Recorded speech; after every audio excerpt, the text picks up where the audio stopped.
Iglesia de Dios, el camino, predicando el verdadero evangelio de nuestro Señor Jesucristo y cuidando la sana doctrina de la palabra de Dios.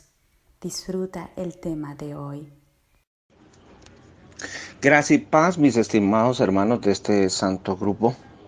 El día de hoy, con la ayuda de Dios a través de su Santo Espíritu y mirando el contexto de las Sagradas Escrituras, voy a hacer la exégesis y la interpretación de la parábola del rico y Lázaro que se encuentra en Lucas capítulo 16, versos 19 al 31. Ha sido un relato muy polémico entre los líderes de la cristiandad y nosotros los estudiantes de las Sagradas Escrituras. ¿Sí? Hay dos posturas interpretativas. Unos dicen que es un relato real, que son hechos reales, que realmente sucede eso. Pero otros, ¿sí? Decimos que es una parábola. Y es una parábola alegórica, que no tiene nada que ver con la realidad. Bueno, hay un estudio que tuve la oportunidad de realizar, el cual pueden encontrar en nuestro canal de YouTube, ¿no? Que se llama Iglesia de Dios el Camino. Y el título de ese estudio se llama El rico y Lázaro, relato real o parábola. Pero hoy específicamente me voy a enfocar a la exégesis y a la interpretación de esta parábola versículo por versículo. Primero que todo, hermanos, es necesario resaltar que cuando Jesucristo le hablaba a la gente y a los líderes religiosos de su época, Él lo hacía por medio de parábolas. La evidencia bíblica se encuentra en Mateo capítulo 13, el verso 34 y el 35. Dice, todo esto habló Jesús por parábolas a la gente y sin parábolas no les hablaba, para que se cumpliese lo dicho por el profeta cuando dijo, abriré en parábolas mi boca, declararé cosas escondidas desde la fundación del mundo. Mateo 13, 34 y 35, ¿sí? Y lógico que se tenía que cumplir esa profecía de Salmo 78, 2. Sin embargo, Jesucristo le explicaba las parábolas a sus discípulos, como se puede ver en Mateo 13, 36. Entonces, despedida la gente, entró Jesús en la casa, acercándose a sus discípulos, les dijeron, explícanos la parábola, ¿sí? Etcétera. Bueno, entonces, ahí podemos darnos cuenta que Jesucristo abría siempre su boca, ¿sí? Hablando en parábolas, ¿ya? Cuando analizamos el relato de Lucas 16, 19 al 31, nos podemos dar cuenta de que el rico y Lázaro es la última de una serie de 6 parábolas. Bueno, está la parábola de la gran cena, que se encuentra en Lucas 14, del 15 al 24. La segunda serie de parábolas es la parábola de la oveja perdida, en Lucas 15, del 1 al 7. La parábola de la moneda perdida, se encuentra de 8 al 10. La parábola del hijo pródigo, en Lucas 15, del 11 en adelante. Y la parábola del mayordomo infiel, que se encuentra en el capítulo 16, en la primera parte del capítulo 16 de Lucas, y la última, la sexta, el rico y Lázaro. Muy importante entender esto, hermanos. ¿Sí? La sexta de una serie de parábolas pronunciadas por nuestro Señor Jesucristo. Si bien, hermanos, nuestro Señor Jesucristo solía explicarle las parábolas a sus discípulos, aquí en Lucas 16, Lucas, en el relato 16, después del versículo 31, ¿sí? Lucas 16, del 19 al 31, pues no se dice que le hubiera explicado esa parábola a los apóstoles. Quizás lo hizo, pero no quedó registrado, ¿no? Entonces, ¿qué tenemos que hacer para hacer una interpretación correcta de la parábola? Bueno, recurrir a lo que dice la palabra de Dios. El mismo contexto de las Sagradas Escrituras, contexto inmediato y lejano de las Sagradas Escrituras, nos ayudarán a entender y a hacer una exégesis correcta de esta parábola. Lucas capítulo 16, verso 19, el primer versículo. Con la ayuda de Dios, a través de su Santo Espíritu, ¿sí? Voy a hacer la interpretación de esta parábola a la luz del contexto bíblico. Dice, había un hombre rico que se vestía de púrpura y de lino fino y hacía cada día banquete con esplendidez. Bueno, aquí nos encontramos con un personaje, el hombre rico, ¿sí? No dice cuál es el nombre ni nada de eso. Pero, ¿cómo hacemos para determinar cuál es la identidad de este hombre rico? Al leer el contexto, mis estimados hermanos, podemos saber cuál era la identidad de ese hombre rico. Necesitamos saber a qué auditorio estaba dirigiendo esa parábola a nuestro Señor Jesucristo, ¿no? ¿Quiénes lo estaban oyendo? En el mismo contexto del capítulo 16, vemos que dice, y oían también todas estas cosas los fariseos que eran avaros y se burlaban de él. Entonces, fíjense muy bien, ¿quiénes eran? ¿A qué auditorio se estaba dirigiendo nuestro Señor Jesucristo? Había un hombre rico que se vestía púrpura de lino fino, hacía cada día banquete con esplendidez. Bueno, en el contexto se dice que los fariseos estaban oyendo a Jesús y que ellos eran avaros y se burlaban de él, ¿no? Entonces, lo más congruente con el contexto inmediato de las Sagradas Escrituras es que ese hombre rico al cual aludía nuestro Señor Jesucristo en el verso 19 eran los fariseos, la secta de los fariseos, ¿no? Bueno, hermanos, ya habiendo identificado la identidad de ese hombre rico, de Lucas 16, 19, por medio del mismo contexto del capítulo, en el verso 14, de que se refería a los fariseos. Ahora procedamos a leer el siguiente versículo, donde aparece otro personaje. Dice también, había también un mendigo llamado Lázaro, que estaba echado a la puerta de aquel, lleno de llagas. Bueno, ahí se habla de un personaje que se llamaba Lázaro. Por supuesto, este Lázaro no tiene nada que ver con el Lázaro al cual Jesucristo había resucitado, que sí fue un personaje real, ¿ya? Este era, sí, un nombre que Jesucristo utilizó, insertó dentro de esta parábola para dar una enseñanza, como se demostrará a lo largo de la interpretación de este relato. Pero bueno, listo, necesitamos más evidencia para saber a qué se estaba refiriendo o cuál es la identidad de este hombre llamado Lázaro, ¿sí? Nos da unos detalles, nos dice que es mendigo, ¿sí? Nos dice también que estaba echado a la puerta de aquel, lleno de llagas, ¿sí ve? Necesitamos más información para poder identificar, ¿sí?, a este hombre. Bueno, dice el verso 21, sigamos leyendo, dice, y ansiaba saciarse de las migajas que caían de la mesa del rico, y aún los perros venían y le lamían las llagas.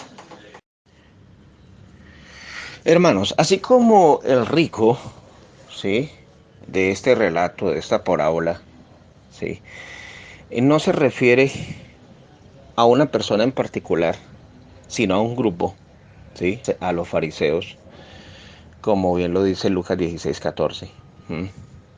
Entonces Lázaro también tiene que representar a un grupo de personas. No se refiere a una persona en particular, sino a un grupo en general. Entonces, para determinar cuál es la identidad de Lázaro, tenemos que recurrir a las mismas Sagradas Escrituras, no a nuestra especulación, no a nuestra interpretación humana, no a los dogmas humanos, no a lo que enseñan por allá los teólogos de renombre, sino a lo que enseñan las mismas Sagradas Escrituras. Vemos palabras claves que nos dan indicios de quién podría ser, qué grupo de personas podría ser. Es mendigo, está a la puerta de aquel, del rico, ansiabas hacerse las migajas que caían de la mesa del rico, y los perros venían, lamían las llagas. Bueno, hay un relato, hermanos, que nos puede dar luces en cuanto a la interpretación de la identidad de Lázaro, ¿sí? Y es el relato que se encuentra en Mateo 15, del 21 al 28, donde aparece una mujer cananea. Gritaba diciendo: Señor, hijo de David, ten misericordia de mí, mi hija está siendo atormentada por un demonio. Y fíjate en lo que Jesucristo respondió. Él no le respondía palabra al principio, ¿no? Después llegaron los discípulos, le rogaron diciendo: despáchala, pues da voces tras nosotros. Y él respondiendo dijo: no soy enviado sino a las ovejas perdidas de la casa de Israel. Eso fue lo que Jesucristo le respondió. Entonces ella vino y le dijo, diciendo: Señor, socórreme. Y respondiendo él dijo: no está bien tomar el pan de los hijos y echárselo a los perrillos. Uy, mire, habla de perrillos, ¿no? Sí. Y ella dijo: sí, Señor, mas los perrillos comen de las migajas que caen de la mesa de sus señores. Entonces respondiendo Jesús dijo: oh mujer, grande es tu fe, se ha hecho contigo como quieres. Y fue sana su hija desde aquella hora.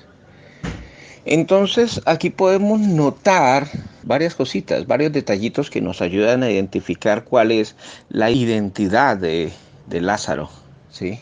Que no se refiere a una persona en particular, sino a un grupo en general. Bueno, ¿qué pasó aquí? Venía una mujer, era cananea, era, es decir, gentil, una mujer gentil, ¿ya? Buscando a Jesucristo para que le sanara a su hija, que estaba siendo atormentada por un demonio. Y Jesús le dijo: no está bien quitarle el pan a los hijos y echárselo a los perrillos. Dijo: pero aún los perrillos comen de las migajas que caen de la mesa de sus señores. Oiga, se parece bastante a lo que dice aquí en Lucas 16, 21, 22. Dice: y ansiaba saciarse de las migajas que caían de la mesa del rico. Es decir, este grupo de personas ansiaba saciarse de las migajas que caían de la mesa del rico. Entonces Lázaro se refiere a los gentiles. Y aún los perros venían y las lamían las llagas. ¿Por qué se utiliza la palabra perros? Bueno, porque los gentiles para los judíos eran considerados como perros. Pero Jesucristo, en una forma amorosa, tierna y llena de misericordia, ni siquiera lo llamó perros, sino perrillos. ¿Sí ve? Entonces, fíjense que Jesucristo dijo: no está bien quitarle el pan a los hijos y dárselo a los perrillos. ¿Sí ve? Dijo: pero aún los perrillos comen de las migajas que caen de la mesa de sus amos, ¿cierto? Eso es lo que pasaba con Lázaro. Lázaro estaba echado a la puerta de aquel rico y ansiaba saciarse de las migajas que caían de la mesa del rico. Entonces, Lázaro representa ¿a quiénes? A los gentiles. Bueno, entonces vemos dos detalles aquí desde el Lucas 16, 19 al 21 hasta lo que hemos estudiado. El hombre rico, ¿a quién representa? A los fariseos. Se encuentran en contexto, en el mismo contexto del capítulo, Lucas 16, 14. ¿A quién se refiere el hombre Lázaro, el mendigo Lázaro? Se refiere a los gentiles. ¿Por qué digo eso? Bueno, ahí en el mismo contexto inmediato, si no aparece una interpretación, entonces tenemos que ir al contexto de las Sagradas Escrituras. ¿Por qué digo que la correcta interpretación de Lázaro es los gentiles? Bueno, por el mismo relato que acabo de citar anteriormente. Esta mujer, que no era judía, sino era gentil, buscó a Jesús. ¿Sí ve?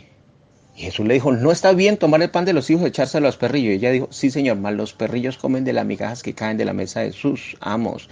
Y eso es lo que precisamente hacía Lázaro. Estaba echado a la puerta del rico, ansiaba saciarse las migajas que caían de la mesa del rico. Entonces Lázaro representa a los gentiles. Evidencia bíblica para esta interpretación, bueno, el relato de Mateo 15, 21 al 28, específicamente el verso 26 y el verso 27.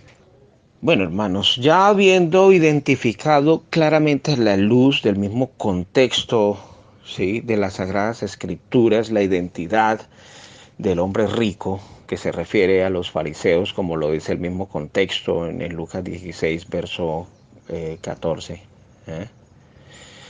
Y habiendo identificado la identidad de Lázaro, que no se refiere a una persona en particular, sino también a un grupo de personas, ¿sí?, llamados gentiles, lo cual se puede observar en Mateo 15, del 21 al 28, específicamente los versos 26 y 27. Ahora procedamos con el relato. El relato dice en Lucas 16, 22, dice: aconteció que murió el mendigo y fue llevado por los ángeles al seno de Abraham. Y murió también el rico y fue sepultado. Bueno, entonces tanto el rico como el mendigo dice que murieron, ¿cierto? Sí, uno fue llevado por los ángeles al seno de Abraham y el otro fue sepultado, ¿sí? Entonces, ¿cómo entendemos nosotros esta muerte? ¿Sí? Sabemos que es una parábola, ¿ah? Por lo tanto, no se debe interpretar en forma literal, sino simbólica. Bueno, ¿qué podemos decir al respecto? Lo que podemos decir es que esta muerte no es literal, por cuanto aquí el rico y Lázaro no se están refiriendo a dos personas en particular, sino a dos grupos de personas, ¿sí? Entonces, esta muerte del rico y Lázaro se refiere a un cambio de circunstancias, como lo seguiré demostrando a lo largo del estudio. Bueno, hermanos, quizás ustedes dirán, bueno, pero ¿por qué yo digo que es un cambio de circunstancias? Ya lo dije anteriormente, ¿sí? Porque no son dos personas literales, sino se refieren a dos grupos de personas, ¿sí? El rico representa a los fariseos y el mendigo, ¿sí?, representa a los gentiles. ¿Por qué digo un cambio de circunstancias? Porque sabemos que cuando las personas mueren, no saben nada, no están conscientes de nada en absoluto. El mismo texto de Eclesiastés capítulo 9, el verso 5, dice: porque los que viven saben que han de morir, pero los muertos nada saben ni tienen más paga, porque su memoria es puesta en el olvido. También su amor y su odio y su envidia fenecieron ya, y nunca más tendrán parte en todo lo que se hace debajo del sol. Y el verso 10, todo lo que te viniera a la mano para hacer, hazlo según tus fuerzas, porque en el Seol, es decir, en la sepultura, a donde vas, no hay obra, ni trabajo, ni ciencia, ni sabiduría. Entonces ahí, esta muerte no es una muerte literal, sino un cambio de circunstancias, hermanos. ¿Sí? Porque cuando las personas mueren no saben nada. ¿Ah? Ahí lo dice el mismo texto de Eclesiastés 9, 5, el verso 6, 5, 6 y el 10. Entonces, ¿qué es lo que pasa? Esta muerte es simbólica, ¿ya? Se refiere a un cambio de circunstancias. Además, ahí se presenta a Abraham, quien fue un patriarca que vivió hacía muchísimo tiempo, cuando Jesucristo habló sobre este relato. Entonces, Abraham está muerto, ¿ya? Abraham está muerto. Él no está en ningún lugar, ni en un cielo, ni en un seno de Abraham, nada de eso. Ahorita explicaré lo del seno de Abraham. Nada de eso, hermanos, ¿sí? Bueno, evidencia bíblica. Como es una interpretación, hermanos, hay que dar evidencia bíblica de todo lo que se hable, todo lo que se expresa aquí, ¿sí? O si no, serían dogmas humanos. Pero para que la interpretación sea congruente con lo que enseña las Sagradas Escrituras, tenemos que ir al mismo contexto. Bueno, vamos a ver qué dice la Biblia sobre Abraham. Bueno, aquí en Hebreos capítulo 11 se habla de todos los héroes que dieron testimonio de la fe, como Abel, Enoc, Noé, Abraham, ¿sí? Y después dice en el verso 13, conforme a la fe, murieron todos estos sin haber recibido lo prometido, sino mirando de lejos y creyéndolo y saludándolo y confesando que eran extranjeros y peregrinos sobre la tierra. Fíjense, hermanos, que Abraham, con toda su fe, todavía no ha recibido la promesa. ¿Ah? ¿Qué fue lo prometido? Bueno, ese paraíso. No ha recibido la recompensa de la vida eterna. ¿Ah? Entonces no podemos decir de que Abraham está en el cielo o que hay un lugar llamado seno de Abraham donde Abraham está ahí recibiendo a sus hijos. No, no, no, no. Hebreos 11:13 dice, conforme a la fe murieron todos estos. Hebreos 11:13. ¿Mm? ¿Quiénes? Los héroes de la fe de los cuales habla Hebreos 11. ¿Y en dónde está Abraham citado en Hebreos 11:8, 9? ¿Sí? Dice, por la fe Abraham siendo llamado obedeció para salir al lugar que había recibido como herencia y salió sin saber a dónde iba. ¿Ah? Por la fe habitó como extranjero en la tierra prometida como en tierra ajena, morando en tiendas con Isaac y Jacob, coherederos de la misma promesa. ¿Sí? Pero el verso 13 dice que por la fe murieron todos estos, incluyendo a Abraham, sin haber recibido lo prometido, es decir, la vida eterna. Entonces, ¿cómo sabemos que lo prometido es la vida eterna? Pues Romanos 6:23 dice, la paga de pecado es muerte, mas la dádiva de Dios es vida eterna en Cristo Jesús, Señor nuestro. ¿Sí ve? Entonces, Abraham, aún con toda su fe, no recibió lo prometido, la vida eterna. Es decir, entonces, no, eso de que enseñan algunos de que Abraham está vivo por allá en el lugar de los espíritus de los muertos, eso es falso, hermanos, porque creámosle la palabra de Dios. Hebreos 11:13 lo dice muy claramente que conforme a la fe murió él, ¿sí ve? Sin haber recibido lo prometido. Entonces es incongruente, es sacar de contexto la Biblia al decir que Abraham está vivo por allá en algún lugar. Además, vuelvo y repito, hermanos, es una parábola, no tiene nada que ver con la realidad.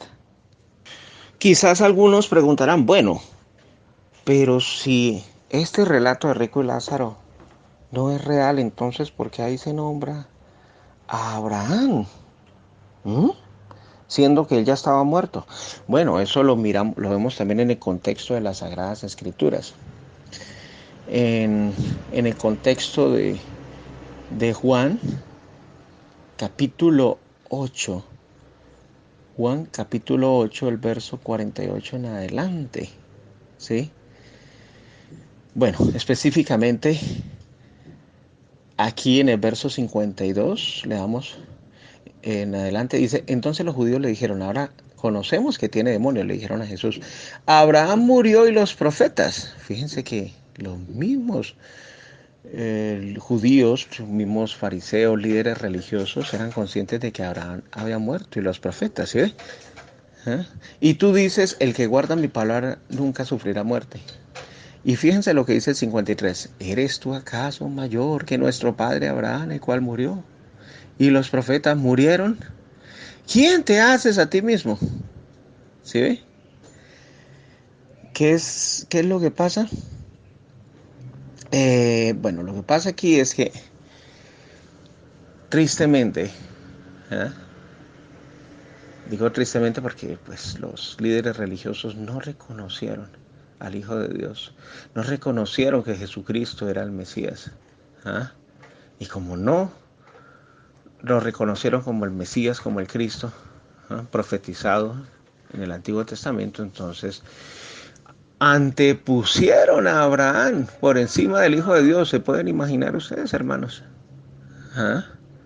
Le dijeron, ¿acaso eres tú más grande que nuestro padre Abraham, el cual murió? ¿Mm? Pero fíjense que lo que dice más adelante, Abraham vuestro padre, en el verso 56, Juan 8:56, Abraham vuestro padre se gozó de que había de ver mi día y lo vio y se gozó. ¿Ah? Y entonces en el 57 Entonces le dijeron los judíos, aún no tienes 50 años y has visto a Abraham. ¿Ah? Y después dijo, es cierto, digo antes de que Abraham fuese, yo soy. Y tomaron piedras para arrojárselas. Claro, ellos respetaban y veneraban tanto a su padre Abraham que lo pusieron por encima de nuestro Señor Jesucristo. Entonces, por eso es que nuestro Señor Jesucristo utilizó en esta parábola la figura de Abraham. ¿Sí ve? Nuestro padre Abraham. Fíjense, lo llamaban padre Abraham. ¿Ya? Entonces, ¿qué pasó? Dice, por eso es que dice, aconteció que murió el mendigo y fue llevado por los ángeles al seno de Abraham. Por eso es que él utilizó la figura de Abraham. Quizás algunos dirán, bueno, ¿por qué utilizó la palabra, el nombre Lázaro? ¿Ah? Porque también Jesucristo había resucitado a una persona, ¿sí? A su amigo Lázaro, ¿sí? El hermano de Marta y María. Entonces él incluyó ese nombre dentro de este relato, ¿sí? No porque aludiera a ese personaje en particular, ¿sí? Porque ya sabemos que no representa a una persona, sino a un grupo de personas. Porque es lógico, él resucitó a Lázaro y aún así los judíos, los líderes religiosos de su época no creyeron en él. ¿Ah? Entonces dice, murió el mendigo y fue llevado por los ángeles al seno de Abraham. El seno de Abraham, hermanos, no es un lugar literal. Eso es falso, ¿sí? De toda falsedad. ¿Por qué? Bueno, el seno de Abraham no puede ser, ¿sí? Ni un lugar literal, ni se puede referir al pecho literal de Abraham, porque como ya hemos visto, Abraham está muerto, ¿sí? Abraham está muerto. De eso da evidencia el mismo apóstol Pablo. ¿Ah? En el texto que les acabo de leer de Hebreos 11:13, conforme a la fe murieron todos estos, incluyendo a Abraham, ¿no? Y también lo que dijeron, pues, los líderes religiosos de la época de Jesucristo, ¿no? ¿Ah? De que Abraham y los profetas murieron. ¿Sí? Bueno, es decir, ellos eran conscientes de que ellos estaban muertos, ¿no? No decían que Abraham estuviera vivo por allá en algún lugar intermedio entre la vida y la muerte. No, no, no, no, no, eso no lo dijeron. ¿Sí ve? Ellos mismos eran conscientes de que Abraham murió y los profetas, como dice en Juan 8:52. ¿Sí ve? Y después dicen, ¿eres tú acaso mayor que nuestro padre Abraham, el cual murió? Ellos eran conscientes de que Abraham estaba muerto. Entonces, nada de decir que Abraham está vivo por allá en un lugar y que recibe literalmente a sus hijos y todos se recuestan en el pecho de él. No debemos literalizar lo que es simbólico. ¿Ah? Y si en este relato, ah, sí, como lo demostraré más adelante, se dice que estas personas hablaban, es porque es una figura literaria de prosopopeya, donde se hace hablar a las personas muertas como si estuvieran vivas. Se llama prosopopeya o personificación. Entonces hay que entender muy bien esto a la luz de las Sagradas Escrituras. Entonces ya sabemos por qué se utiliza la figura de Lázaro, el nombre Lázaro, por qué se utiliza el nombre de Abraham. Y fijémonos muy bien lo que dice a continuación. Bueno, la parte final del Lucas 16:22 dice, y murió también el rico y fue sepultado. Ahí lo dice claramente, murió el rico y fue sepultado. Y en el Hades alzó sus ojos, estando en tormentos, y vio de lejos a Abraham y a Lázaro en su seno. Bueno, entonces aquí nos encontramos con la palabra Hades. ¿Qué significa la palabra Hades? Dejemos que la palabra se interprete a sí mismo, hermanos, que esa es la forma correcta de hacer exégesis. Aislar nuestras interpretaciones personales, nuestros conceptos y dogmas humanos y dejar que la misma Biblia hable por sí misma. En Hechos 2:27 dice, ¿sí? Porque no dejarás mi alma en el Hades, ni permitirás que tu santo vea corrupción. Está hablando de nuestro Señor Jesucristo, ¿sí? Dice, no dejarás mi alma en el Hades, no permitirás que tu santo vea corrupción. Entonces, ¿qué es el Hades? Bueno, para saber qué es el Hades, porque el Hades no es, el concepto bíblico de Hades no es el mismo concepto que tienen las religiones gentiles, como los griegos y los romanos, sobre el Hades, que era un infierno de fuego eterno. No, no, no, no, no. ¿Sí? La Biblia nos da el indicio. ¿Qué es lo que dice? Porque no dejarás mi alma en el Hades. Hechos 2:27, cuando eso lo pronunció el apóstol Pedro en el discurso de Pentecostés, ¿no? Hablando de Jesucristo, ¿no? ¿De dónde es sacado esto? Bueno, de Salmo 16, el verso 11. Leamos lo que dice ahí, para que la misma Biblia nos dé la interpretación de lo que es el Hades. Dice el verso 10, perdón, porque no dejarás mi alma en el Seol, ni permitirás que tu santo vea corrupción. ¿Qué es el Seol? El Seol es el reino de los muertos, o la sepultura común de la humanidad. Entonces sabemos que Jesucristo murió realmente y fue sepultado, pero a los 3 días resucitó. A ese sepulcro se le llama Seol.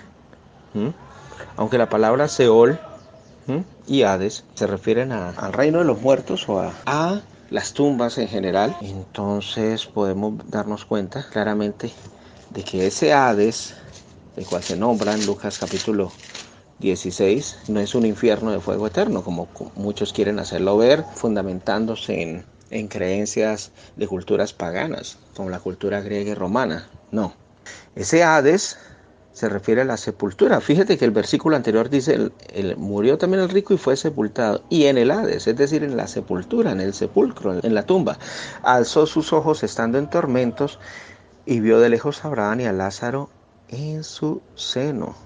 ¿Sí? Entonces ya sabemos muy bien que el Hades es la sepultura común de la humanidad o el reino de los muertos. No se refiere a un reino donde los muertos están conscientes, porque los muertos no están conscientes de nada en absoluto, como lo dice Eclesiastés 9, 5, 6 y el verso 10. Sino se refiere al lugar de los muertos, ¿sí? A la sepultura común de la humanidad. Y en este caso se refería a la sepultura o la tumba en particular donde fue sepultado nuestro Señor Jesucristo, ¿no? Pues en el contexto que acabo de leer de los textos de Hechos 2 y Lucas 18 para demostrar que Hades tiene ese significado a la luz de las Sagradas Escrituras. Algunas personas que están escuchando este estudio quizás se preguntarán, bueno, si el Hades es la sepultura común de la humanidad o el reino de los muertos o la tumba, entonces ¿por qué ahí dice que en el verso 23 que en el Hades el rico alzó sus ojos estando en tormentos? Bueno, vuelvo y repito porque esto es una prosopopeya o personificación donde se hace hablar a personas muertas como si estuvieran vivas y las hacen actuar, reaccionar. Es una figura literaria, hermanos. Es muy importante entender eso a la luz de la palabra de Dios. La Biblia es muy rica en figuras literarias y ahí se puede ver ostensiblemente que se está hablando de una figura literaria, ¿no? Entonces, muy importante entender eso, hermanos. ¿Sí? Dice, y en el Hades alzó sus ojos estando en tormentos. Quizás alguien dirá, bueno, pero el Hades sí se refiere al infierno, ¿sí? ¿Mm? O otros dirán, no, a un lago o a un futuro lago de fuego, ¿sí? Porque ahí dice que está en tormentos. Nuevamente, la respuesta es no, hermanos. ¿Ah? Y les voy a explicar por qué, hermanos. Ahí dice claramente, sí, lo dice, pero sabemos que este relato es simbólico, no es un relato literal, ¿sí? Y no está basado en la realidad. ¿Ah? Bueno, ¿qué quiso decir de pronto Jesús con la palabra atormentados, no? Eh, Hay que mirar el contexto, ¿no? Del relato y de la narración y relacionarlo con la interpretación bíblica para hacer una exégesis pertinente de esta palabra tormento, ¿no? ¿Mm? Bueno, aquí la palabra atormentados, hermanos, ¿ah? Viene de la palabra griega basanois, ¿ah? Que según Freakbirds en su Analytical Lexicon of the Greek New Testament, en español es léxico analítico del Nuevo Testamento en griego, significa probar. Entonces, bueno, ¿y qué es lo que da a entender? Da a entender que el rico, ¿sí?, que aludía a los fariseos, iba a ser atormentado, ¿eh?, al ser probado por la mano de Dios. Y así fue, tal como lo dijo Jesús en el verso 24. En el verso 24, fíjense muy bien. Entonces él, dando voces, dijo: Padre Abraham, ten misericordia de mí, y envía a Lázaro para que moje la punta de su dedo en agua y refresque mi lengua, porque estoy atormentado en esta llama. Entonces, primero que todo, hermanos, debemos notar aquí, se ve claramente que el rico identifica a Abraham como su padre, ¿eh?, de la manera como los fariseos lo hacían, ¿eh? Juan 8:39, recordémoslo otra vez. Respondieron y le dijeron: nuestro padre Abraham. ¿Mm? Y Jesús les dijo: si fueseis hijos de Abraham, las obras de Abraham haríais. ¿Ah? Y después más adelante dice: ¿acaso eres tú mayor que nuestro padre Abraham, el cual murió? En Juan 8:53. Entonces tenían a Abraham como su padre y no a Dios. Sí, por eso no reconocieron a que Jesucristo era el Mesías. ¿Ya? Entonces, el rico, sí, el rico, representado por estos líderes religiosos, iban a ser probados y atormentados en llama, como lo dice aquí. No llamas en plural, sino llama. Pero hermanos, es obvio que esta llama no es literal. Y les voy a decir por qué, hermanos. Bueno, por la sencilla razón de que un dedo con una gota de agua no puede aliviar el dolor producido por el fuego, ¿cierto? ¿O ese acaso no se va a evaporar? ¿Ah? ¿Cierto? Ahí lo dice: Padre Abraham, ten misericordia de mí, envía a Lázaro para que moje la punta de su dedo en agua y refresque mi lengua, porque estoy atormentado en esta llama. Entonces esa llama no es literal, ¿sí? Es simbólica también. ¿Mm? Ahora, hermanos, notemos que la palabra atormentado, ¿sí?, en esta llama viene de la palabra griega odunao, que literalmente significa dolor, sufrimiento, pero es algo psicológico y no físico. Esta palabra la encontramos 4 veces en las Escrituras. ¿Eh? Por ejemplo, en Lucas 2:48. Leamos porque es necesario mirar cómo utiliza la Biblia estas palabras para hacer una interpretación correcta. Lucas 2:48 dice: cuando lo vieron se sorprendieron y le dijo su madre: aquí, ¿por qué nos has hecho esto? Aquí tu padre y yo te hemos buscado con angustia. ¿Sí ve? Angustia. Entonces ese dolor y sufrimiento no es físico, sino se refiere a una angustia. Es psicológico, angustia. ¿Ya? Y entonces ahí podemos ver también la palabra odunao. ¿Ah? También en Hechos 20:38, iremos a ver cómo lo utiliza la Biblia, los contextos bíblicos. Hechos 20:38 dice lo siguiente: doliéndose en gran manera, odunao, por la palabra que dijo de que no verían más su rostro, y le acompañaron al barco. ¿Ah? Pues ahí está hablando de los cristianos, cuando Pablo dijo que no vería más su rostro, y entonces ellos empezaron a angustiar en gran manera por las palabras que él les dijo. ¿Ah? Entonces, muy importante analizar esas palabritas a la luz del contexto bíblico para saber que no se refiere a un tormento literal, a un tormento físico literal. Sí, que muchos infernistas utilizan este pasaje para enseñar un infierno de fuego eterno, y también los que enseñan el lago de fuego literal también utilizan este pasaje de las Sagradas Escrituras en forma literal para enseñar de que va a haber un lago de fuego donde se va a atormentar a las personas, pero lo que pasa es que estas personas no analizan, no buscan la exégesis de estas palabras y por eso llegan a esas interpretaciones erradas, ¿sí? Y precipitadas. Bueno, hermanos, esas palabras basanois o básanos también se encuentran aquí en Lucas 16, 24 y 25, ¿no?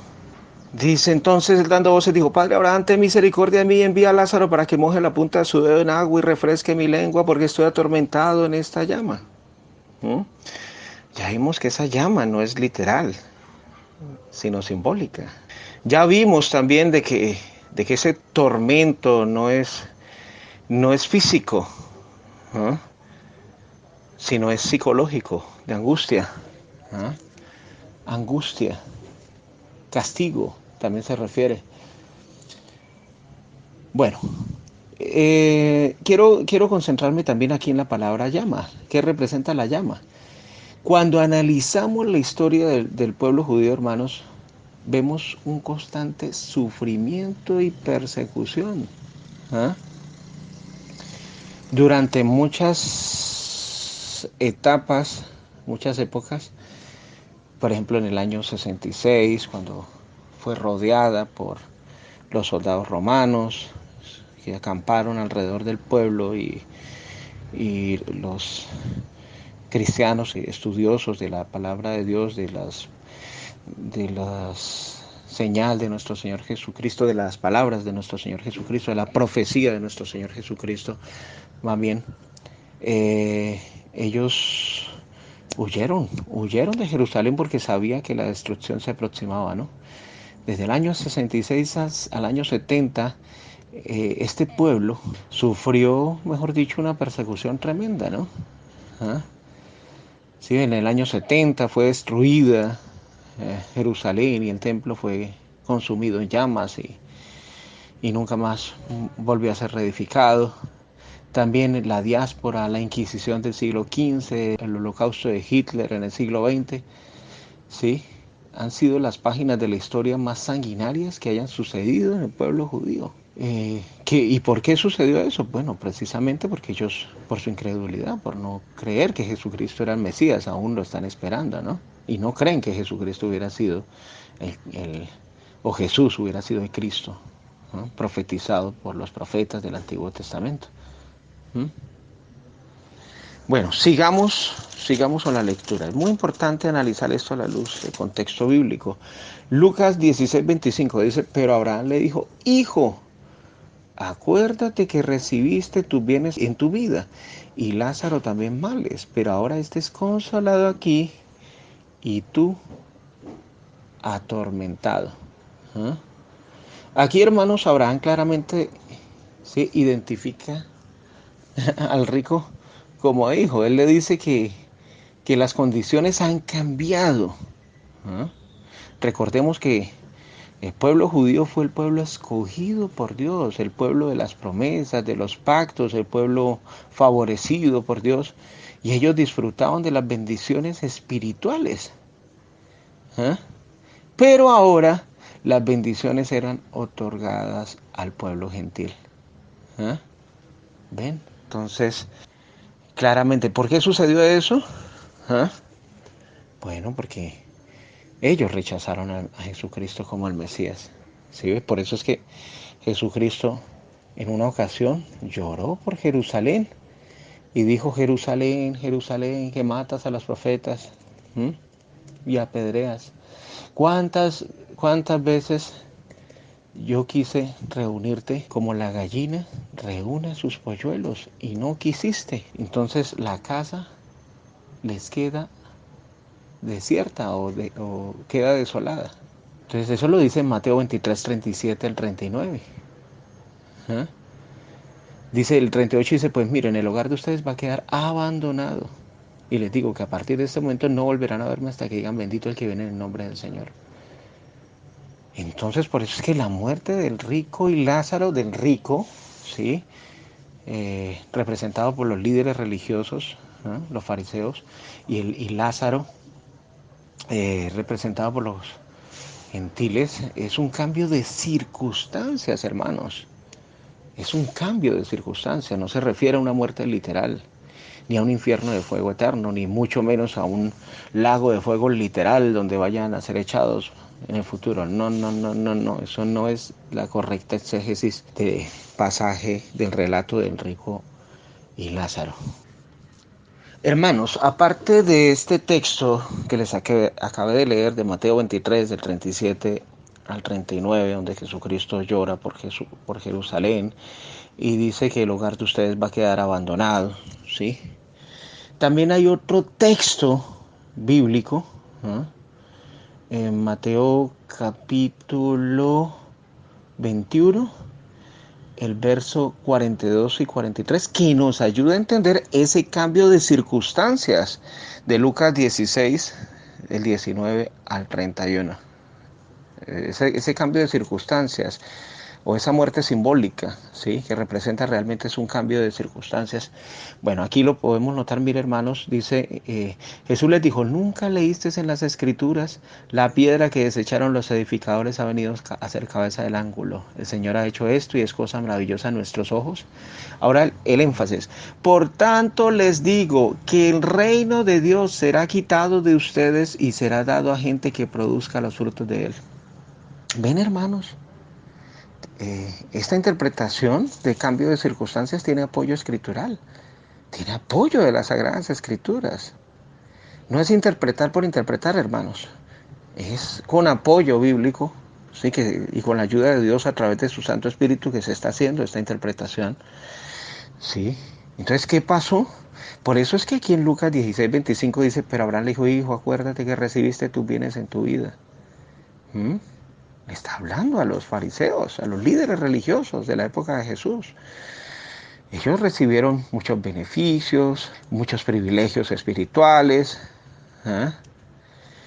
Ellos recibieron muchos favores, pero ¿qué pasó? Rechazaron al Mesías. Y Lázaro y los gentiles recibieron males, ¿se ve? Pero ahora es decir, los gentiles, es consolado aquí y tú atormentado. Los gentiles recibieron una posición de privilegio. Los gentiles recibieron una posición de privilegio ante los ojos de Dios, ¿sí? Esos gentiles que antes eran considerados perros por los judíos, ¿sí? Perrillos en forma tierna y misericordiosa por Jesús, ahora recibieron una posición de privilegio. Por eso es que claramente Mateo 21:43 dice, por tanto les digo que el reino de Dios será quitado de ustedes, ¿sí? De los judíos, y será dado a gente que produzca los frutos de él. ¿Quiénes? Los gentiles. ¿Ven, hermanos? Claramente se ve ahí la interpretación de este cambio de circunstancias. ¿Ah? Entonces los gentiles empezaron a tener un puesto de privilegio. ¿Ah? Ante los ojos de Dios. El evangelio se extendió a los gentiles y los gentiles fueron receptivos a la palabra de Dios. Y sí, muchos de ellos creyeron que Jesucristo era el Mesías, el Hijo de Dios. En cambio, los judíos lo rechazaron. Entonces, ¿qué es lo que pasó? Como hubo un cambio de circunstancias, entonces los gentiles fueron privilegiados y los judíos atormentados. ¿Ah? Recibieron angustias, han recibido muchas angustias como les acabé de nombrar. ¿Ah? Del año 66 al 70, en la diáspora, en la Inquisición del siglo XV, en el Holocausto del siglo XX. Aún cuando nosotros vemos noticias, vemos que Jerusalén, ¿sí? O Israel siempre está en conflictos, siempre en la historia de todos los siglos, ¿sí? Desde la venida de nuestro Señor Jesucristo, desde que rechazaron a nuestro Señor Jesucristo hasta el siglo XXI, ¿sí? Han sido víctimas de angustias o de basanoes, ¿ah?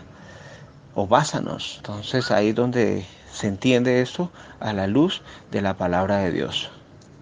Sigamos con el relato, hermanos. Bueno, aquí dice en Lucas 16:26, además de todo esto, una gran cima está puesta entre nosotros y ustedes, de manera que los que quisieren pasar de aquí a ustedes no pueden, ni de allá pasar acá. Bueno, ahí nos encontramos con una palabra que sería muy bueno analizar, ¿sí? A la luz del contexto bíblico. La palabra cima. ¿Ah?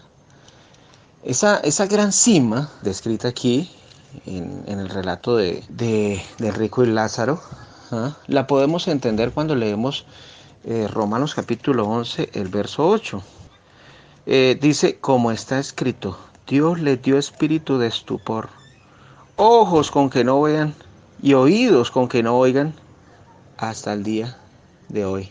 Y después dice, y David dice, se ha vuelto su convite en trampa y en red, en tropezadora y en retribución. El día se han oscurecido sus ojos para que no vean. Bueno, entonces, ¿a qué se refiere esta gran cima? Es la ceguera del pueblo judío. ¿Qué pasó? Por esa ceguera no fueron capaces de reconocer al príncipe de príncipes, al hijo del rey, al hijo de Dios, al Mesías. ¿Ah?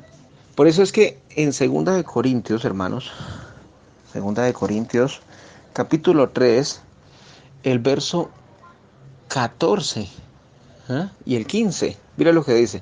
Pero el entendimiento de ellos se embotó, porque hasta el día de hoy, cuando leen el antiguo pacto, les queda el mismo velo no descubierto, el cual por Cristo es quitado. Y aún hasta el día de hoy, cuando se lea a Moisés, el velo está puesto sobre el corazón de ellos. ¿Ah? Entonces, ¿qué es lo que pasa, hermanos?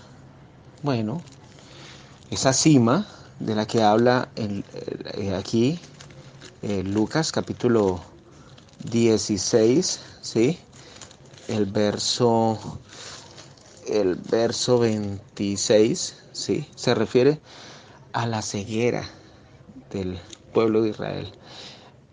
Se refiere al velo que aún tienen, porque aún ni siquiera hoy en día, en el siglo XXI, la mayoría de ellos ha reconocido de que Jesucristo es el Mesías. ¿Ah? Entonces se ve muy claramente que hay una cima. ¿Ah? Y por esa gran cima, ¿ah? Ese gran abismo que hay hoy en día, hace que ellos no puedan aceptar aún a Jesucristo como el Hijo de Dios. Siguiendo con el estudio y la exégesis de este relato, hermanos, bueno, vamos a leer ahora Lucas 16, 27. Dice, entonces le dijo, te ruego pues, Padre, que le envíes a la casa de mi Padre. ¿Mm? Y el verso 28, porque tengo 5 hermanos para que les testifique a fin de que no vengan ellos también a este lugar de tormento. La pregunta que surge es, bueno, ya tenemos claramente identificado al rico de este relato o de esta parábola. Sabemos que el rico representa a los fariseos, según Lucas 16:14. Sabemos también que Lázaro representa a los gentiles, ¿cierto? Por el relato de esta mujer cananea que fue a buscar a Jesús y le dijo, ten misericordia de mi hijo, porque está siendo atormentada por un demonio. Y Jesús le dijo, ¿no está bien tomar el pan de los hijos y dárselo a los perrillos? Y ella dijo, pero aún los perrillos comen de las migajas que caen de la mesa de sus amos. Bueno, ya sabemos que Lázaro representa a los gentiles, ¿ah? Pero aquí se habla de los hermanos. Dice que este rico, estos fariseos tienen 5 hermanos, ¿sí? Y dice, porque tengo 5 hermanos para que les testifique a fin de que ellos no vengan también a este lugar de tormento. ¿Ah? Ahí vemos que el rico le suplica a su padre Abraham que envíe a la casa de su padre para que sus hermanos huyan de ese vásanos, tormento. Pero entonces, ¿quiénes son esos 5 hermanos? ¿Ah? Bueno, esos 5 hermanos están plenamente identificados en la palabra de Dios también. El primero de esos 5 hermanos eran los escribas. Fijémonos lo que dice aquí Mateo 12, verso 38. Dice, entonces respondieron algunos de los escribas y de los fariseos diciendo, Maestro, deseamos ver de ti señal. Entonces los escribas también eran un grupo religioso, ¿sí? De la época de nuestro Señor Jesucristo. Entonces los escribas, ¿sí? corresponden pues también a ese grupo de 5 hermanos, ¿no? de los fariseos, ¿no? ¿Sí? Los escribas del antiguo Israel pertenecían a una clase de élite de familias ricas. Ellos se distinguían por copiar todo tipo de documentos, no solamente los manuscritos sagrados, a veces también ejercían funciones superiores, como abogados, ministros de gobierno, jueces, etcétera, ¿no? Bueno, entonces ya está identificado uno de los 5 hermanos de este rico, de los fariseos. El otro hermano, segundo voy a decir, pues son 5 hermanos, ¿no? Voy a nombrarlos, ¿sí? Número 1, 2, ¿sí? Pero eso no significa el orden de jerarquía ni nada de eso, sino simplemente para identificarlos claramente. ¿Ah? Los otros hermanos de los fariseos eran los saduceos. Otra secta, la secta de los saduceos. En Mateo 16:1 dice, vinieron los fariseos y los saduceos para tentarle. ¿Eh? Y le pidieron que les mostrase señal del cielo. Era otra secta. Los saduceos se caracterizaban por no creer en la resurrección, ¿no? ¿Mm? Pues ese era el segundo hermano del fariseo, ¿no? Es también importante notar que los saduceos tenían poder político e influencia religiosa como una parte integral del gobierno del templo. ¿Mm? ¿Sí ve? Entonces, ese era el segundo hermano, otra secta que había en la época de Jesús, los saduceos. ¿Ah? Ahora, ¿quiénes eran los otros? ¿Sí? Bueno, los doctores de la ley. Lucas capítulo 2, verso 46. Se identifica uno de ellos, ¿no? Dice, cuando Jesucristo se les perdió a sus padres, ¿eh? y ellos fueron a buscarle en el templo. Pero Lucas 2:45, pero como no le hallaron, volvieron a Jerusalén buscándole. Aconteció que 3 días después le hallaron en el templo sentado en medio de los doctores de la ley, oyéndoles y preguntándoles todo lo que le oían. ¿Mm? Los doctores de la ley, ¿ya? Otros hermanos de los fariseos, ¿ya? Tercero, vamos 3. Llevamos 3, ¿cierto, hermanos? Bueno, entonces, ¿quiénes eran los otros hermanos? ¿Ah? De los fariseos. ¿Ah? Los otros hermanos eran los celotes, hermanos. ¿Ah? Los celotes. Algunos historiadores los consideran como uno de los primeros grupos guerrilleros de la historia, pues utilizaban el homicidio de civiles que a su entender colaboraban con el gobierno romano para disuadir a otros de hacer lo mismo. ¿Mm? Entonces se caracterizaban por su sectarismo, ¿sí? Por utilizar siempre la violencia para cumplir sus objetivos, ¿no? ¿Ah? Hay uno de los discípulos de Jesús que se le llamaba Simón el Celote. Simón el Celote o Simón el Celota. ¿Mm? Entonces, pues, podemos ver claramente que, pues, la Biblia también distingue este grupo, ¿sí? Revolucionario, sectarios, ¿sí? Pero al mismo tiempo eran hermanos de los fariseos. ¿Ah? Eran hermanos de los fariseos, los celotes. ¿Ya? Entonces, ¿cuánto llevamos? Llevamos 4. ¿Mm? Y el quinto hermano eran los esenios. Los esenios era una secta judía acerca de la que existe poca información histórica clara. Pues florecieron 150 años antes de Cristo, hasta 70 después de Cristo. ¿Ah? Y estaba constituida por hombres que se daban al ascetismo en mayor o menor grado, ¿no? ¿Ah? Entonces ahí vemos claramente, tenemos plenamente identificados a esos 5 hermanos de los fariseos, ¿sí? que en el relato dice, te ruego pues, padre, que Abraham, que le envíes a la casa de mi padre, porque tengo 5 hermanos. Entonces esos 5 hermanos se referían a las 5 sectas judías, ¿ah? Aparte de los fariseos, que eran sectas, ¿sí? O grupos religiosos, ¿sí? Muy importantes en la época de Jesús. Los celotes, aparte de ser religiosos, también eran guerrilleros, ¿no? ¿Ah? O revolucionarios. Bueno, entonces ahí claramente se identifican a los 5 hermanos de este rico que representa a los fariseos, ¿no? ¿Mm? Entonces ahí en el relato dice que tengo 5 hermanos para que les testifique, a fin de que no vengan ellos también a este lugar de tormento. ¿Ah? Ya vimos que tormento no necesariamente se refiere a un tormento literal, sino psicológico, de angustia. Ese tormento que siempre ha experimentado el pueblo judío, ¿no? A lo largo de la historia después de nuestro Señor Jesucristo.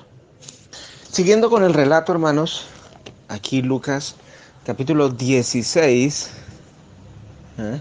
el verso 29. Y Abraham le dijo, a Moisés y a los profetas tienen, óiganlos. ¿Mm? Bueno, entonces, ¿qué pasó? El rico, que representaba a los fariseos, ¿sí? Ellos supuestamente eran considerados maestros de la ley, ¿sí? Estudiosos de la Torá, pero aún así, ¿eh? Aunque decían que creían en Moisés y utilizaban el Pentateuco, las escrituras, ¿sí? Y los profetas también, no creyeron que Jesucristo fuera el Mesías. Mira, por eso es que en Lucas 5, 46 al 47, eh, Jesús les dijo, si le creyeran a Moisés, me creerían a mí, porque de mí escribió él. Pero si no creen lo que él escribió, ¿cómo van a creer mis palabras? ¿Sí ve? Tanto Moisés como los profetas en muchas ocasiones anunciaron la venida del Mesías y profetizaron acerca de Jesús, pero ellos lo rechazaron. ¿Mm? Lo rechazaron, por eso tendrían que experimentar tormento o básanos, ¿ya? Angustia. Y siempre ese pueblo, ¿sí? Ha experimentado angustia durante muchos siglos, ¿sí? Por haber rechazado a Jesús, ¿ya? Pero ¿qué pasó? Dice Abraham, y Abraham le dijo a Moisés y a los profetas, ahí tienen las escrituras. Óiganlos, oigan a los profetas, lean las escrituras, ¿se ve? Pero el verso 30 dice, él entonces dijo, no, padre Abraham, pero si alguno fuere a ellos de entre los muertos, se arrepentirán. ¿Ah? Entonces, ¿qué es lo que pasa? Una vez más, Abraham rechaza la petición del rico, ¿ah? Diciendo que tienen quien les testifique en los escritos de Moisés y en los profetas. ¿Ah? Ya que en esas escrituras, como dije anteriormente, se encontraba Jesucristo como el Mesías y como único medio de salvación. Pero ellos lo rechazaron. Pero entonces, siguiendo aquí con este texto, dice, no, padre Abraham, pero si alguno fuere de entre los muertos, se arrepentirán. Entonces aquí Jesús utiliza los 2 últimos versos de este relato para identificar la fascinante profecía de la resurrección de los muertos, ¿no? ¿Ah? El rico dice que si no creen en las escrituras, creerán si alguien se levanta de los muertos. Pero fíjense que Abraham dice lo contrario, ¿no?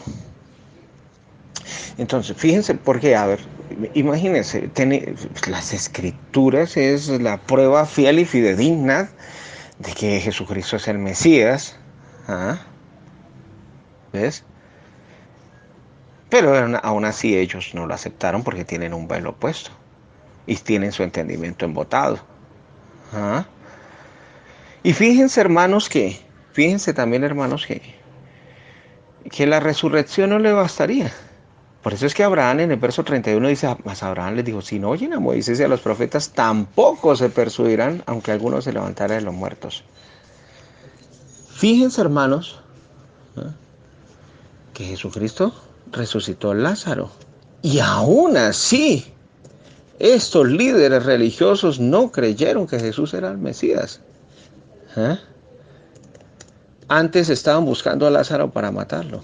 Por eso es que ahí al final del relato se dice, Abraham le dijo, si no oyen a Moisés y a los profetas, si no leen las escrituras, tampoco se convencerán aunque alguno se levantara de los muertos. Y fíjense que Lázaro, el hermano de Marta y María, ¿sí?, al cual Jesucristo había resucitado, sí, era una prueba fehaciente de que Jesucristo era Mesías, porque Jesucristo lo resucitó, ¿sí? Y él dio testimonio de eso. ¿Mm? Y todas las personas que presenciaron esa resurrección. Pero aún así, los líderes religiosos no creyeron en Jesús. ¿Sí ve? Entonces, por eso es que esta parte final de Lucas 16:31 dice, si no oyen a Moisés y a los profetas, tampoco se persuadirán, se convencerán, aunque alguno se levantare de entre los muertos. Y fíjense hermanos que, bueno, vuelvo, insisto, porque me gusta justificar a la luz de las Sagradas Escrituras todo lo que, toda esta interpretación. Fíjense hermanos que cuando Lázaro resucitó, mira lo que pasó en Lucas 12:9-11, dice, muchos de los judíos que vivían en Jerusalén se enteraron de que Jesús estaba en Betania. Así que fueron allá, no solo para verlo, sino para ver también a Lázaro, a quien Jesús había resucitado. Cuando los sacerdotes principales se enteraron de esto, planearon matar también a Lázaro, imagínense. Pues por su culpa muchos judíos ya no querían nada con los sacerdotes y se habían vuelto seguidores de Jesús. Gracias a la resurrección de Lázaro, ¿sí?, muchas personas aceptaron a Jesús, pero los líderes religiosos no. En cambio, los judíos sencillos, los judíos pobres, sí lo aceptaron, ¿sí?, muchos de ellos, pero los líderes religiosos no. Los fariseos no se persuadieron aunque viesen a este Lázaro, ¿sí?, hermano de Marta y María, resucitar de entre los muertos.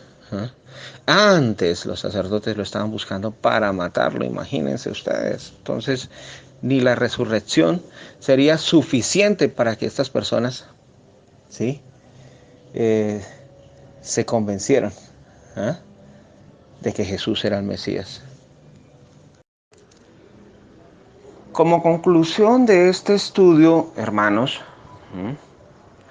les digo que este relato de Rico y Lázaro no es un relato real, sino una parábola que no tiene nada que ver con la realidad, ¿sí? Es una alegoría que solía utilizar nuestro Señor Jesucristo para dar una enseñanza. El hombre rico, ¿sí? No voy a presentar textos porque eso los di a lo largo del estudio, pero los que quieran ver los textos, la sustentación, la evidencia escritural, la justificación bíblica, la pueden encontrar a lo largo de este estudio. Bueno, entonces el hombre rico representa a los fariseos. Lázaro representa a los gentiles que deseaban saciarse de las migajas que caían de la mesa del rico. La muerte del mendigo, ¿sí?, la muerte de Lázaro y la muerte del rico representa un cambio de circunstancias. Sí, los que antes eran favorecidos, el rico, los fariseos, sí, cambiaron la circunstancia porque, pues, como ellos rechazaron a Jesús, entonces su casa quedó dejada abandonada y Dios pues le dio los privilegios a otro pueblo, que es el pueblo de los gentiles. Entonces los gentiles que antes eran rechazados ahora fueron privilegiados. Los fariseos que eran favorecidos ahora fueron rechazados. El Hades, como ya expliqué, se refiere a la sepultura común de la humanidad o el reino de los muertos, ¿sí? El hecho de que aparezca Abraham en este relato no significa de que sea un relato literal. Jesucristo optó por utilizar la figura de Abraham porque pues En una ocasión los mismos fariseos le dijeron, ¿acaso eres tú mayor que nuestro padre Abraham? ¿Sí? Es decir, pusieron a Abraham por encima del Hijo de Dios, entonces por eso lo puso ahí en este relato. ¿Mm? Además, no puede ser literal porque pues, eso significaría que millones y millones de personas que van a ser salvas cabrían en el pecho o en el seno de Abraham. Entonces es simbólico, ¿no? ¿Mm? Tampoco puede ser literal porque pues eso significaría que una gota de agua mojada en la punta de Lázaro no se evaporaría en un lugar de llamas, ¿no? La llama también es simbólica. ¿Ah? El tormento significa angustia, la angustia que experimentaría ¿ah? ese pueblo, ¿sí? Por haber rechazado a Jesús. Y de hecho aún sigue viviendo angustias. ¿Ya? También, bueno, el cambio de circunstancias es muy ostensible a la luz de las Sagradas Escrituras. La cima que aparece en Lucas 16 también eh, se refiere a la ceguera, al entendimiento embotado, al velo que fue puesto sobre los judíos, ¿sí? El cual les impidió aceptar a Jesucristo como el Mesías, como el Salvador. Los 5 hermanos representan a las otras 5 sectas religiosas que habían en la época de Jesús, aparte de los fariseos, ¿no? ¿Sí? Que como ya vimos en el estudio, son los escribas, los saduceos, los celotes, los esenios y los doctores de la ley. ¿Ah? También, pues el rico le pide que se resucite a Lázaro para que le testifique a los 5 hermanos que están experimentando tormento. Y claro, esos 5 hermanos representan pues a esas sectas judías, el pueblo judío también en general, ¿sí? Y, y Abraham le dice a Moisés y a los profetas tienen, óiganlos. Entonces, eh, ellos tienen la Torá, el Pentateuco, los escritos de los profetas que anunciaban al Mesías como el Cristo, a Jesús como el Cristo, como el Mesías, como el Salvador, pero no lo aceptaron. Entonces mucho menos lo iban a hacer, iban a creer en Jesús, pues aunque resucitara a alguien de entre los muertos. ¿Mm?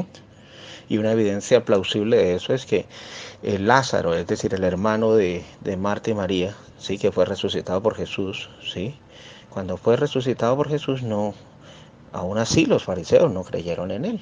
Antes lo estaban buscando para matarlo. ¿Mm? Entonces por eso es que el relato termina diciendo, si no oyen a Moisés y a los profetas, tampoco se convencerán, aunque alguno se levantare de los muertos. Bueno, hermanos, esa es la humilde interpretación a la luz de las Sagradas Escrituras sobre este relato del rico y Lázaro, ¿sí? O esta parábola del rico y Lázaro. Es una parábola, por lo tanto no se puede fundamentar ninguna doctrina religiosa de un estado intermedio de los muertos, ¿sí? Como algunos la utilizan para decir que hay un infierno de fuego eterno, ¿sí? Otros la utilizan para decir que ese va a ser el castigo en un lago de fuego literal en el futuro, ¿sí? Pero esa parábola no quiere decir eso. Estas personas que hacen esas interpretaciones precipitadas simplemente están cayendo en el literalismo, en literalizar algo que es alegórico y cuya interpretación se encuentra en las mismas Sagradas Escrituras. Tampoco se puede extraer la doctrina esta de que el alma es inmortal, porque eso no es lo que pretendía enseñar nuestro Señor Jesucristo. Y aunque ahí aparece a Lázaro hablando con Abraham en un diálogo, bueno, eso es una prosopopeya, una figura literaria, donde se hace hablar a personas muertas como si estuvieran vivas. Entonces este relato por sí mismo, tomado por sí mismo, no, bajo ningún motivo, bajo ninguna circunstancia enseña ni infierno de fuego eterno, ni un lugar intermedio entre la muerte y la resurrección, como enseñan algunas iglesias evangélicas, ni tampoco la doctrina esta de la inmortalidad del alma. ¿Mm? Bueno, entonces eso es todo, hermanos. Y esta es la conclusión de este estudio. ¿Ah? Y espero que sea de edificación para esta santa escuela. Iglesia de Dios, el camino, predicando el verdadero evangelio de nuestro Señor Jesucristo y cuidando la sana doctrina de la palabra de Dios. Que la gracia y la paz esté con vosotros.